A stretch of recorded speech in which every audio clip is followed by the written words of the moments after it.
So here we've been noticing that the Hesiodic view of humanity can be very neatly symmetrical and broken down into its component parts, but then there can be a messy fifth part. But now, as we think about those neat categories that we saw in Hesiodic poetry, let's take one more look at the way Homeric poetry handles the concept of immortalization after death. Well, the answer is not directly. Still, I'm fascinated with the last encounter that Odysseus has with the people of Ithaca.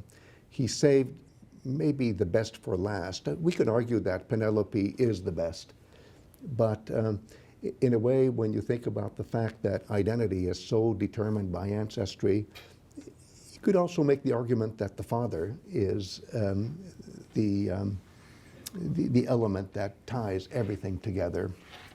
At this moment, Laertes, the father of Odysseus, has not yet recognized Odysseus, and Odysseus is testing him so that you can have the perfect reconnection between the self and the ancestors, or if you like, the son and the father.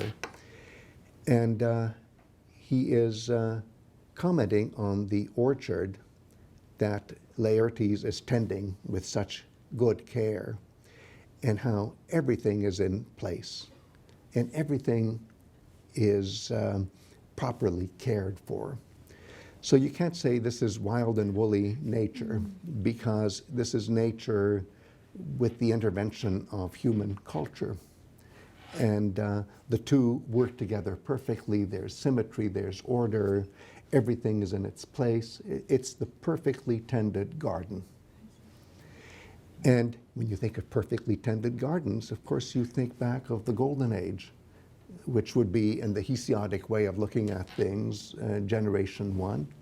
Or you think of what happens to the fourth generation who end up in a Golden Age-like situation after they die, after they're immortalized, after they get into their paradise-like situation.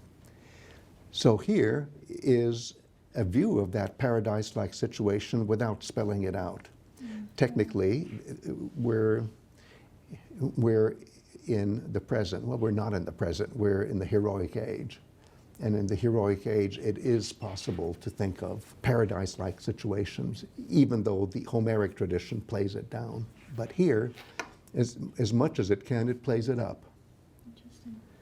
And I also love the fact that Odysseus knows every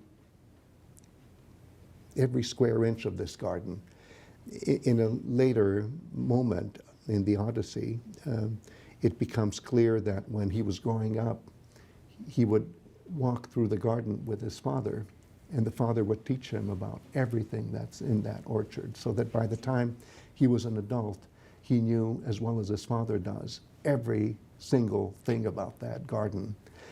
And now, of course, he's reconnecting with his father, but he's reconnecting with the garden. He's reconnecting with this paradise-like situation. And it's a kind of suspended reality, but it's an epic reality. It's a heroic reality. It's not our present, it's their present. I see.